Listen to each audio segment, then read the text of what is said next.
In today's Social Security update, I have read the 1,000-page big, beautiful bill, and I am going to talk to you about what's in it for seniors. I know a lot of seniors are wondering what is in this and how is it going to affect your Social Security, Medicare, Medicaid? Are you going to get the increases that were promised? How about the tax cuts that were promised by President Trump? And in your day to day life, how is this big, beautiful bill going to affect you and your benefits? Well, as I mentioned, I read the 1,000-page bill and I've extracted a lot of things that are going to cover things that directly impact seniors and their households, including how your taxes are going to be impacted, how your benefits, Social Security, Medicare, Medicaid, food stamps are going to be impacted. If you're a homeowner and you're a senior, what's going to happen to deductions that you rely on? And how about other benefits that were promised in this package that you've been hearing about? Well, I read the bill so that you don't have to. So let's get to it. My name is Kwame Kwade. I am a government benefits expert. For 15 years, I've been helping seniors get the retirement benefits they deserve. I cover Social Security, Medicare, Medicaid, food stamps, and any personal finance issue in and out of Congress that's going to affect your benefits. If you're new here, welcome. I'm really glad you're here. Do me a favor, go into the comment section and let me know your city and your state because I like to know where you're watching my broadcast from. And if you are a regular and you've been watching my channel, welcome back. I'm glad you're here. So this bill clocks at nearly 1,000 pages. And the number one question I have been getting, I did a video on Friday that got almost 1 million views. And the number one question that I keep getting from that video is what's in it for us seniors? We were promised increases. Are we going to get our increases? Whether you're on Social Security or disability, we were promised no tax on Social Security. Are we going to get that? How about all the other benefits that we rely on as seniors? Are we going to get it? Those are the three questions. So what I did is I went through the entire bill and I have categorized it by section. And so I'm going to walk you through each section and how it affects your pocket. But to get started, I want to give you the good news. There's a lot of in this bill that seniors are going to like. There is tax deductions, there is extension of some benefits that seniors rely on, and most importantly, your taxes are going to be reduced if you are a senior that make enough money to file taxes. So let's get started with the elephant in the room.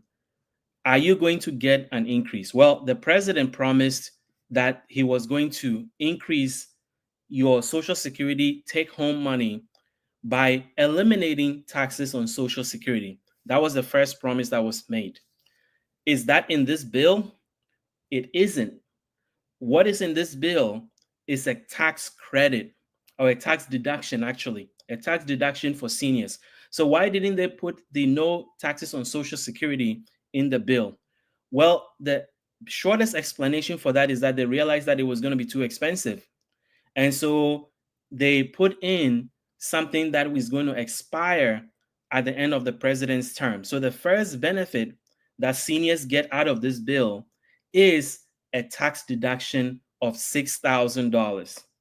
So if you are a senior citizen, let's say you are getting Social Security benefit and you're getting other source of income so that your combined income allows you to be able to file taxes, and now you are worried about how much tax you are paying, then you can get this tax deduction. It's $6,000 and it starts phasing out after you reach income of $75,000.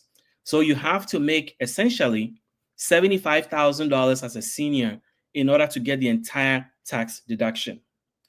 If you're a couple, you have to make $150,000 to get the entire $12,000 tax deduction. And so that is the first benefit that is in this bill for seniors. So does that replace no taxes on Social Security? No, it doesn't.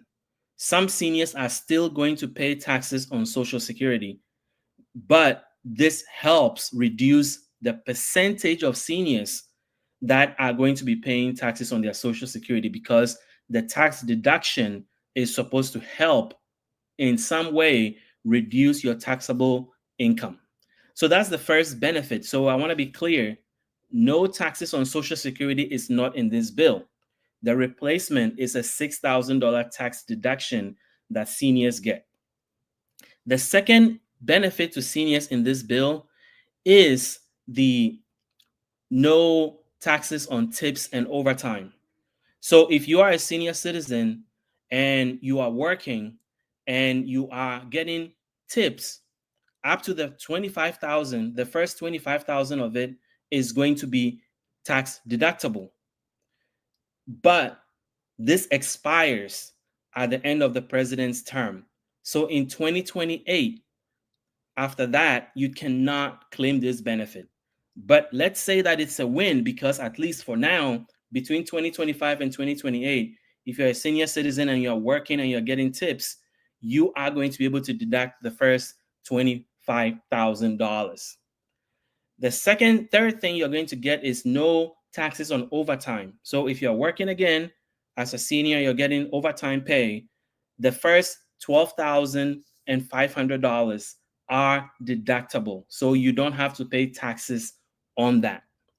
So if you put all those three things together, the president can say that he has kept his promise, because he said no tax on Social Security, no tax on overtime, no tax on tips, and he's delivered at least two of the three. And the third one, which is no tax on Social Security, he's at least giving seniors a tax deduction. Now, let me address something. A lot of seniors do not pay taxes on their Social Security because they don't make enough money to be able to have to file taxes.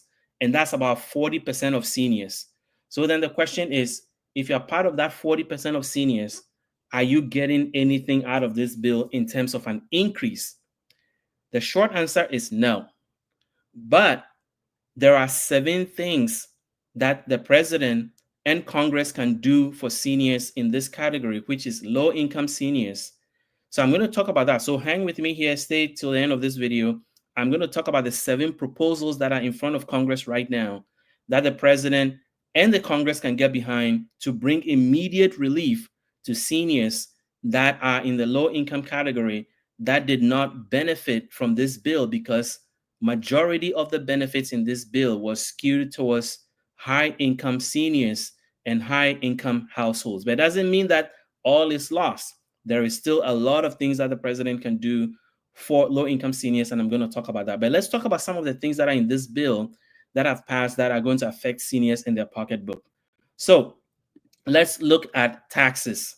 If you live in a high state tax, or if you live in a high tax state where you pay a lot of taxes, or taxes in your state are very high, there is something called the SALT deduction, state and local taxes. And now they are increasing your SALT deduction. Now you can deduct up to $40,000 in SALT deduction. So if you are in a high tax state, now your local taxes and your state taxes, 40,000 of it can be deducted from your federal tax returns. Another thing that's in this bill that is interesting is that if you buy an American-made car, a car that is largely made in the United States, you get to deduct the interest on your loan, on your car loan. You get to deduct it as long as the car was largely made in America. I know they're going to define what largely made is, but it's another way to encourage people to buy made in America. So that is another thing that's in this bill that is encouraging. Now let's look at, other things that are included. ABLE accounts. This affects people on disability. ABLE accounts have been expanded, so you can contribute up to $18,000 a year. And then there is $35,000 in 529 rollovers. So if you know somebody that's on disability benefits or that's on ABLE accounts, forward this video to them, because they can now contribute up to $18,000 in ABLE accounts and save that tax deferred. And then Medicare doctors now get a little more money because the government wants to encourage a lot of doctors to participate in Medicare program so that seniors can keep their preferred provider. And so Medicare doctors are getting 1.5% bonuses in this bill through 2026 in order to encourage more participation so that seniors can keep a lot of their preferred providers. Now, let's talk about mortgages. Mortgage interest deduction and capital gains exclusion in home sales are fully protected. There's been a lot of talk that they were going to yank out the mortgage tax deduction. That did not happen. So that is still in the bill. Now, I talked about the 6,000 senior deduction. I talked about the SALT cap being removed. I talked about no tips on overtime and car interest loan. So there's a lot of things in this bill. If you, you know, if you sell a home and you are single, there's $250,000 that you can transfer into the next one. Or if you're a couple, $500,000 of your home appreciation you can transfer into the next home tax-free. So that's another thing. And mortgage interest deduction stays at $750,000. So if you live in a state where real estate is expensive, you can continue to deduct mortgage interest deduction up to $750,000. And then there is something for capital gains on home sales, which I talked about. Up to $500,000 are excluded if you're a couple, and up to $250,000 if you are single. So there are a lot of things here that could, essentially benefit seniors, and they are personal finances. So now I want to address something before I get to the things that are not in this bill or the things that I don't like in this bill. So let's address what is not in this bill for seniors that we're hoping for. So a lot of seniors were hoping that they will get an increase because a lot of politicians promised a Social Security increase. And the fact that seniors in the low income group did not get much from this bill, even though it's a multi-trillion-dollar bill, and it's probably the biggest bill President Trump is going to be able to pass in his 4 years in office. And the fact that all this is happening and 40% of seniors are left behind. So I want to address that. I want to address that right away. But before I do that, I want you also to stay at the end because I am going to share with you our Medicare partner. You've probably seen this on my screen, Chapter Medicare. I'm going to put a link in the description and a form that you can fill out, and Chapter will help you get into the right Medicare program. 90% of seniors are in the wrong Medicare plan because Medicare is confusing. I get it. And I've done the research to find a provider that can help you. So stay with me. I'll talk about that in a second, but that's the number you see on your screen, 539-205-2147. And the form will be in the comments and in the description. But let's talk about seniors. Let's talk about you and those of you who feel left behind in this bill. And it's a lot of you. It's 40% of seniors get Social Security that do not rise up to the level that you have to file taxes. So there are a lot of seniors, millions of you, who probably feel left behind in this bill. And you listen to all of this and you're thinking, what's in it for me? Well, here's the thing. This bill does not, let me say it straight. This bill does not benefit low-income seniors. That's just a fact. Anybody telling you otherwise is lying to you. But there is a lot of things that Congress can still do. There's a lot of things that the president can still do. So I want to hear from you in the comment section. I want you to let me know the things I'm about to talk about. Which one do you think the president and Congress should get behind in order to help low-income seniors right away? So the first one is to pass the Social Security Expansion Act. Now, this is a bill that has been proposed in Congress for quite a while now. And every time they will tease it and get seniors' hopes up. And then when it comes to actually passing the bill, they don't do it. But the Social Security Expansion Act will give every senior $200 increase right away. Now you may think, well, $200 increase, well, what are we going to do with that? But it's $2,400 a year in an increase in your Social Security benefits. When you compare that to the Social Security cost of living adjustment that happened this year, which was 2.5%, which only increased your Social Security by $40 or $50, a $200 increase is quadruple what you got in Social Security increase this year. So it may not solve all your problems, but at least it kind of helps a little bit with how much prices have gone up and stayed up and robbed seniors of their purchasing power when it comes to your Social Security and benefits.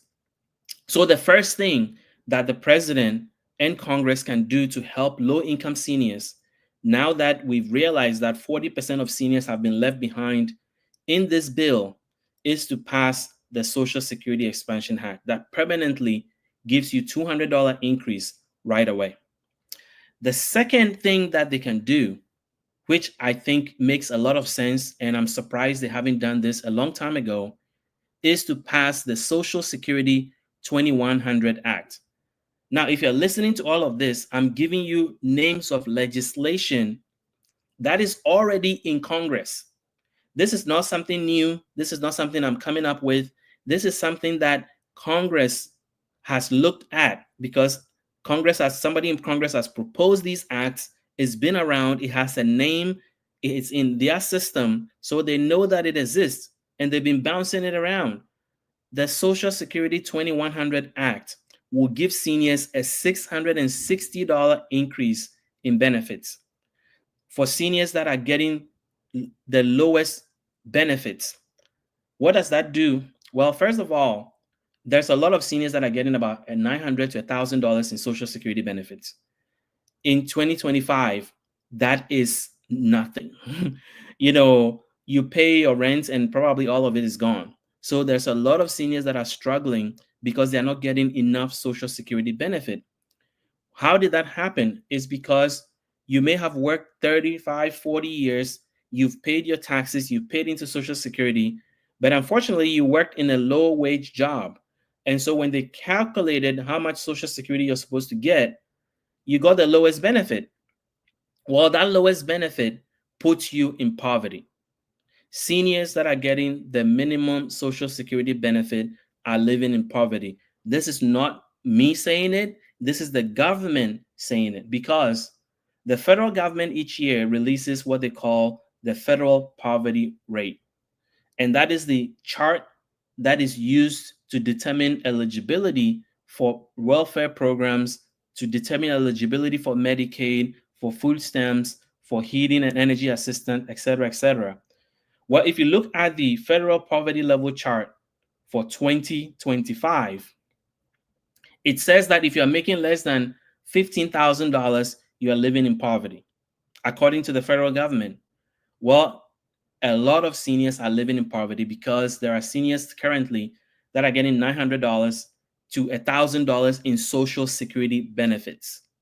Well, that's about $12,000 a year, and that is less than the $15,000. So you're about 20%, 25% living below poverty.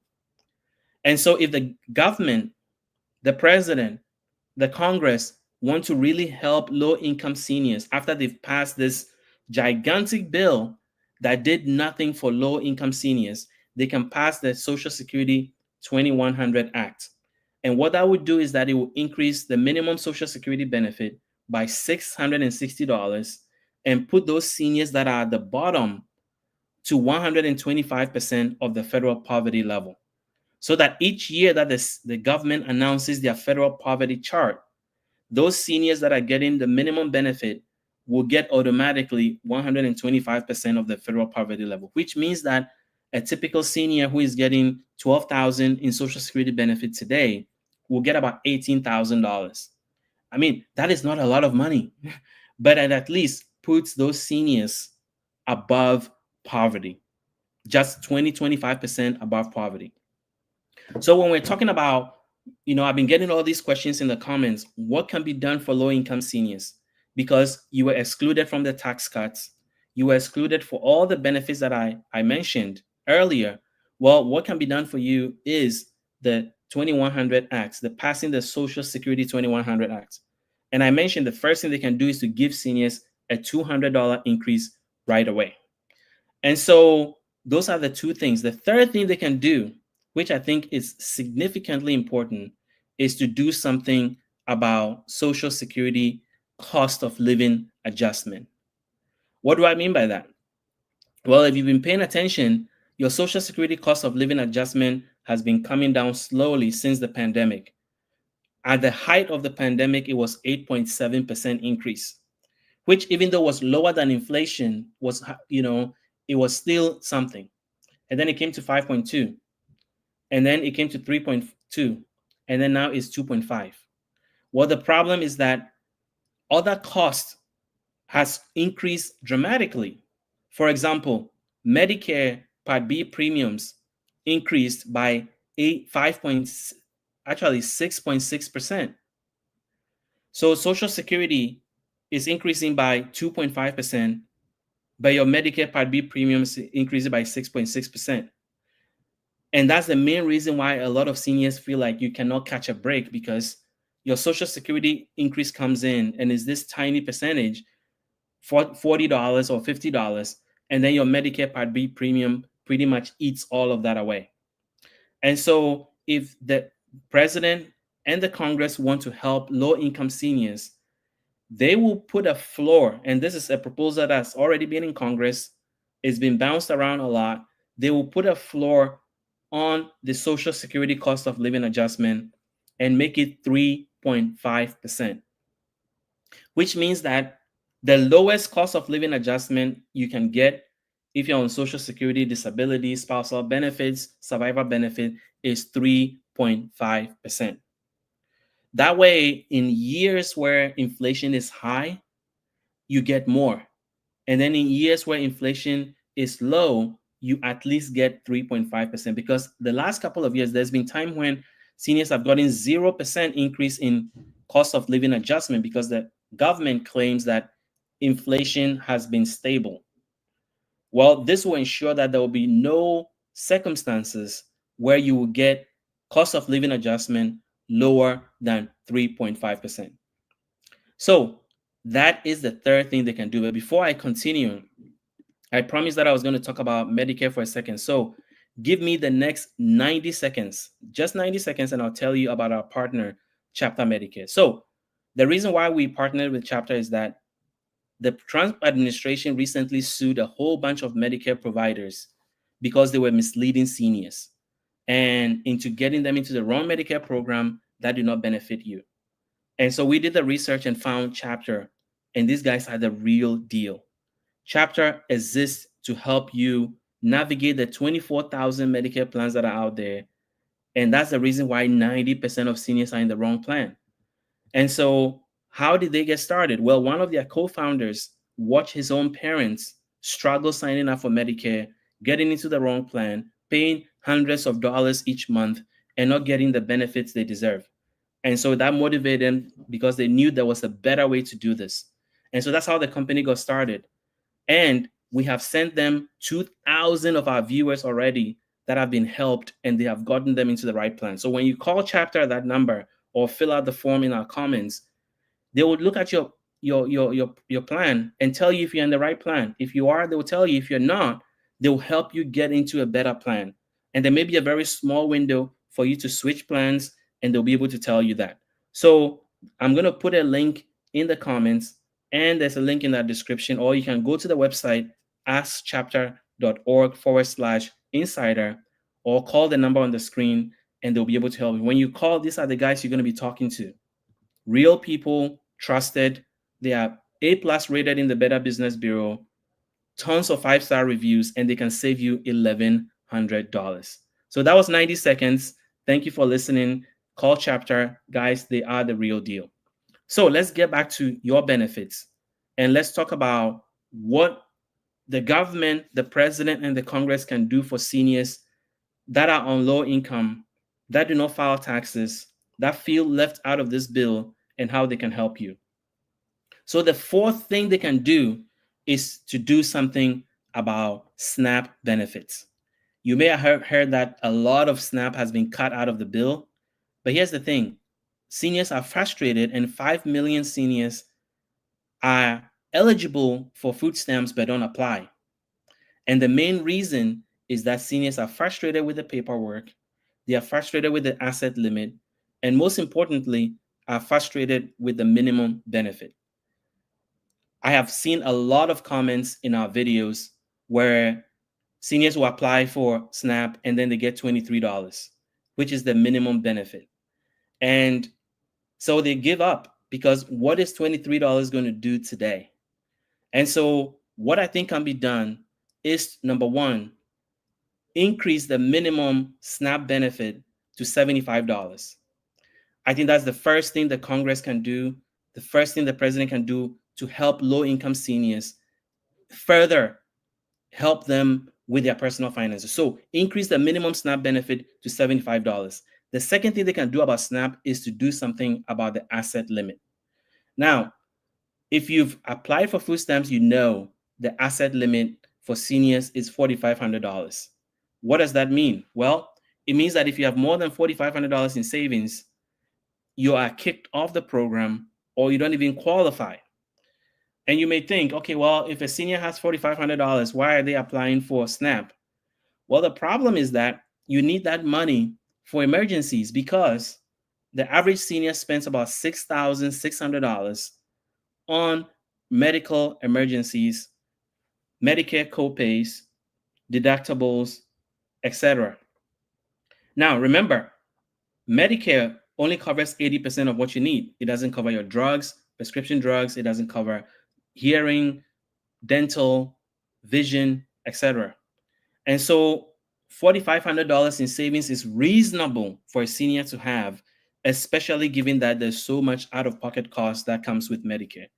And so to kick seniors off SNAP based on the fact that they have $4,500 or more in savings, I think is ridiculous. And I think that's something that the Congress can do something about and increase that limit to $10,000. That way, seniors can have some savings for emergencies and still qualify for SNAP. Now, if you're listening to this and you like what you're hearing, hit the like button, hit the subscribe button. If you have specific questions, if you have questions about what I'm talking about, hit me up in the comments and I will answer your question. Now, I'm scanning through the comments right now.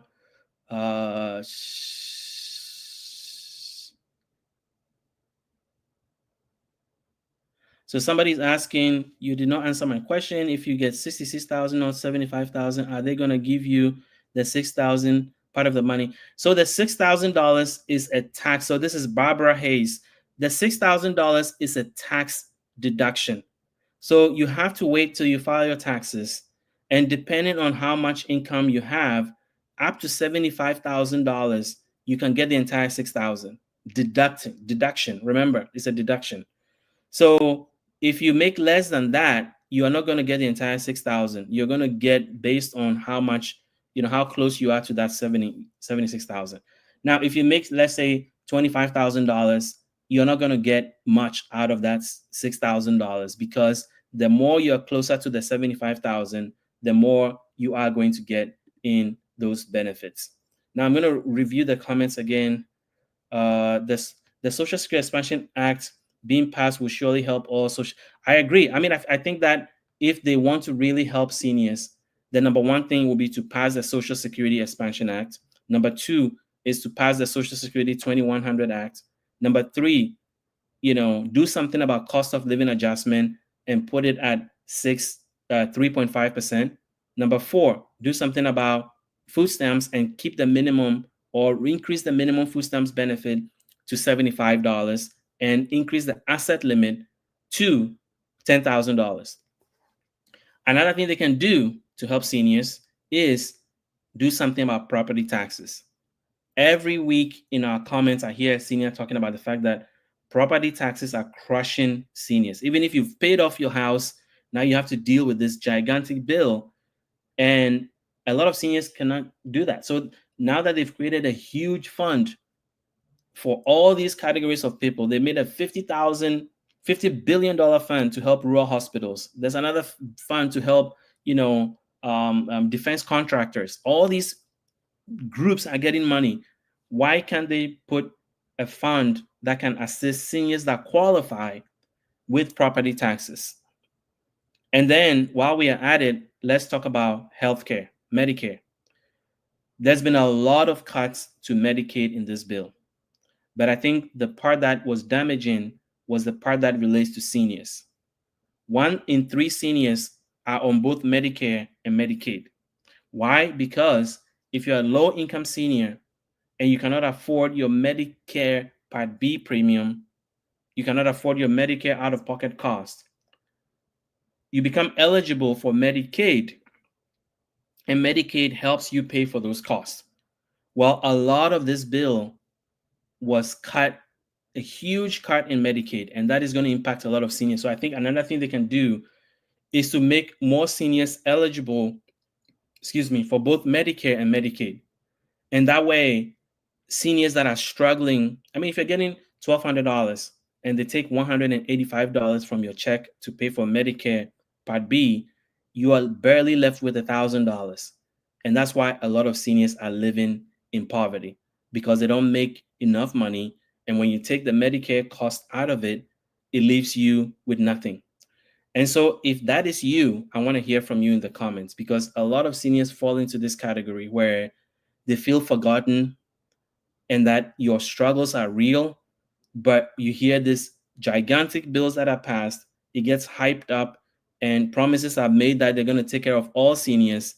And then you find out, like we just did, that it only took care of seniors that are in the high income category, leaving low income seniors with pretty much nothing but the debt. Because, I mean, they're going to borrow a ton of money to give tax breaks to the wealthy. So, the point I wanted to make today was that even if you feel that there's nothing in this bill for you, I have given you 6 things that the government can actually do, that are bills that are actually in front of Congress. They are nothing new. I didn't make this up. You can Google all the things I've talked about. The Social Security Expansion Act has been around, Social Security 2100 Act. All these bills have been around to really bring meaningful relief to seniors. And it is something that the president can get behind, something that the Congress can get behind to pass these bills. Now that they've finished passing the big, beautiful bill, why not focus on low income seniors and bring them real relief than the shiny object of a tax deduction that 40% of seniors cannot claim anyway. So those are the things that are in the bill. Now, let me emphasize the top things that I think are in the bill that help seniors. I have mentioned that the first one is the $6,000 tax deduction. If you make up to $75,000, you can get. As a couple, $150,000 qualifies you for $12,000. You know, if you are buying a car that was largely made in the United States, you're going to be able to deduct the interest on it. If you're in a state that charges a lot of taxes, you can deduct your state and local taxes up to $40,000. If you are getting overtime, you can deduct up to $12,500 in overtime. If you're getting tips, you can deduct up to $25,000 in tips tax-free. And if you are in a state where mortgage is high and you sell your property, you can keep the first $250,000 and transfer into a new property. Or if you are a couple, you can transfer up to, $750,000. So there's a lot in this bill that benefit people in the middle class. And I want to make sure that I say that, because those are the things that you've heard in the news or politicians talk about, that they've cut taxes for the middle class. But what they did not do was cut taxes for the lower income group. So my question to you is, what would you like to see in the next bill? Somebody says low-income seniors are getting housing, heat, food, Medicaid, and one still poor, still have to pay for all those things, which brings our income. Whereas, what is the number for fine? So there's a lot in there that, I know a lot of you are disappointed by, but I think that there's a lot that can be done by the president and the Congress, and there is a lot of time for them to pass this bill and bring real relief this year. We're not talking about next year. We're not talking about, when the president's out of office. We're talking about real relief this year. So that is essentially the core of what I wanted to share with you in this bill. and how it impacts seniors. And I think that, I am going to be reading, as I told you, I've read the 1,000-page bill, and I am going to give you specific section in my next video of how this bill affects specific areas that you may be interested in. For example, how does this bill affect homeowners? So in my next video, I'm going to cover that. How does this video specifically affect Medicaid? How does it affect Medicare? How does it affect Social Security? How does this bill affect eligibility for work and how much work you have to do to get benefits, and utility costs, housing?